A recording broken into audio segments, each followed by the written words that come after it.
16 بھارتی، ایک سری لنکن اور ایک بنگلہ دیشی سیلرز ایک ماہ سے زائد عرصے سے ایران کی تحویل میں۔ محترم ناظرین، میں ہوں سعدیہ بطول اور آپ اس وقت دیکھ رہے ہیں جویا نیوز نیٹ ورک پلس۔ بھارتی میڈیا ادارے انڈیا ٹوڈے نے اپنی ایک رپورٹ میں بتایا ہے کہ ایک تجارتی جہاز پر سوار 16 بھارتی سیلرز گزشتہ ایک ماہ کے زائد عرصے سے ایران کی پاسداران انقلاب فورسز کی تحویل میں ہیں۔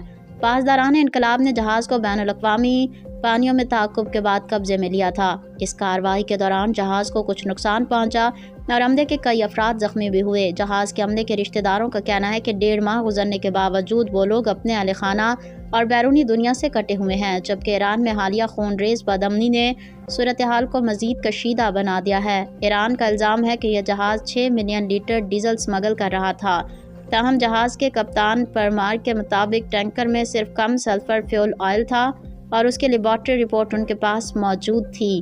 عملے میں 16 بھارتیوں کے علاوہ ایک سری لنکن اور ایک بنگلہ دیشی بھی شامل ہے۔